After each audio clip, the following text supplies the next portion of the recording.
Annyeonghaseyo 여러분. Kembali lagi bareng aku Nurmayuningsi di channel ini tentunya.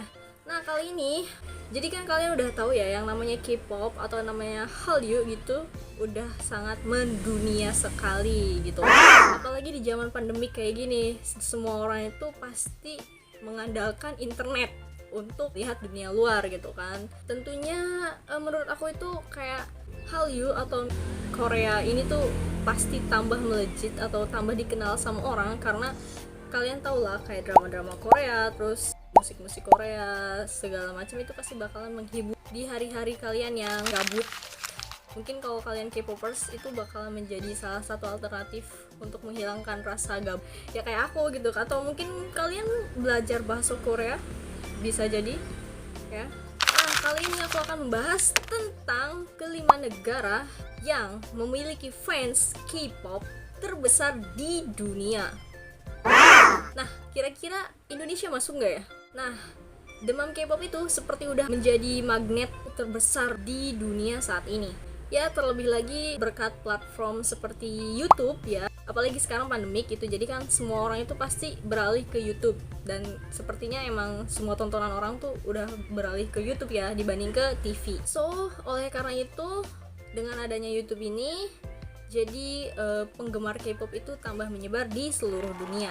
Berbicara tentang penggemar K-pop, menurut Galamedia, berikut adalah 5 negara yang memiliki K-popers terbesar di dunia. Langsung aja, yang pertama. Nah, yang pertama ini diduduki oleh Korea Selatan sendiri. Di negeri yang terkenal dengan negeri ginseng, setidaknya ada 10,1% konten YouTube-nya adalah yang menyajikan hal-hal yang berbau K-pop, baik berupa video ataupun mungkin variety show. Nah, hal tersebut merupakan apresiasi dari negara terhadap industri hiburan Korea Selatan. Jadi emang mereka mencintai negeri sendiri dan juga mereka itu sangat mengapresiasi idol-idol tersebut gitu. Yang kedua.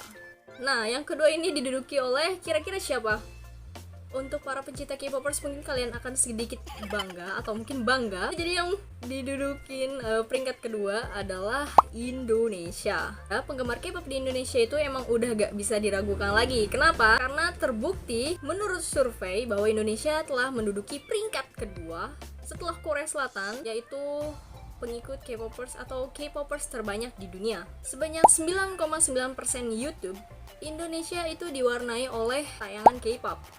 Nah, bahkan para K-popers sejati itu tuh gak ragu-ragu untuk merogoh kocek dalam-dalam hanya untuk membeli barang-barang merchandise K-pop ya, seperti album, nonton konser, fan meeting, dan lain sebagainya. Selanjutnya yang ketiga. Yang ketiga ini didudukin oleh Thailand. Nah, seperti yang kalian ketahui bahwasanya Thailand itu adalah negeri kelahiran dari Lisa Blackpink. Negara tersebut didapuk menjadi negara ketiga dengan penggemar K-pop terbanyak di dunia. Bahkan 8,1% tayangan YouTube Thailand menayangkan atau menyajikan konten tentang K-pop. Tidak hanya itu, penggemar berat K-pop di Thailand tidak segan-segan menghabiskan sekitar 3.750 baht atau sekitar 1,7 juta rupiah per tahun hanya untuk hal-hal yang berbau K-pop.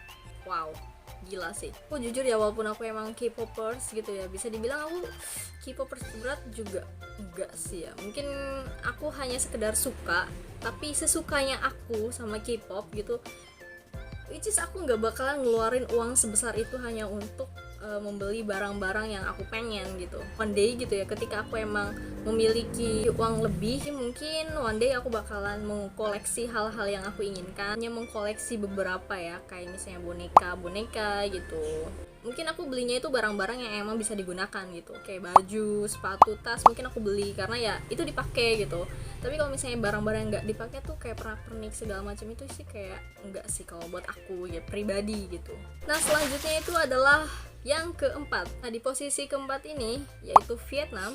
Sebanyak 7,4% tayangan YouTube isi dengan konten-konten yang berbau dengan K-pop. Nah warga Vietnam ini sangat menyukai hal-hal yang berbau K-pop, dari mulai musik sampai ke drama Koreanya juga. Tapi berarti emang bener-bener ya kayak K-pop itu udah menguasai Asia gitu menurut aku gitu.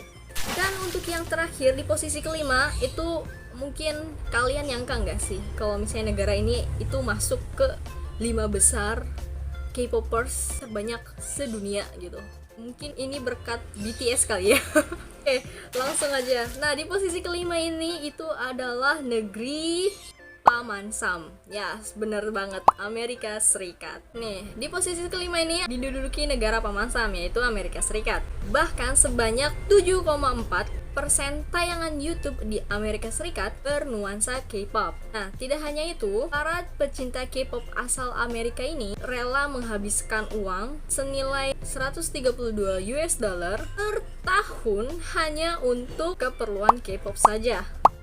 Nah, seperti yang udah kita bilang ya, karena sebenarnya kalau misalnya K-pop ini kan masuk ke pas Amerika Serikat itu baru-baru sekarang ya, ketika BTS itu booming di sana gitu. Aku tuh bukan membangga-banggakan idol aku sendiri, but karena emang faktanya itu dulu itu Bangtan atau dulu itu K-pop tidak terlalu terkenal di negara luar. Sebenarnya yang pertama kali membawa Korean ke negara luar itu B-Rain ya. B-Rain kalau nggak salah waktu itu mereka tour apa ya? Waktu itu pokoknya si Rain ini pernah tour di Amerika Serikat. Nah, itu adalah artis K-pop pertama yang mengadakan konser di luar negeri atau misalnya bisa menembus pasar Amerika. Nah, itu si B-Rain tersebut. Kalau nggak salah di tahun 2015 dia ngadain konser di sana. Nah, itu pertama kalinya. Tetapi saat itu kan tidak terlalu booming ya. Nah, setelah itu baru booming lagi itu pas tahun 2018 ketika BTS berhasil mendapatkan Billboard ya kalau nggak salah. Nah, itu baru tuh langsung booming Korea di Amerika Serikat ini. Dan alhamdulillah mungkin berkat itu juga jadi kayak banyak banget juga artis-artis Korea atau penyanyi-penyanyi boyband girl band Korea itu terkenal di Amerika Serikat juga gitu. Nah, so sekian aja video kali ini. Mungkin kedepannya aku bakalan membuat lagi berita-berita atau menginformasikan sesuatu yang lebih penting lagi untuk kedepannya. Oke, kalau begitu kali ini sampai di sini. 오늘은 여기까지. 다음 영상에서 또 만나요. 안녕. 사랑해요.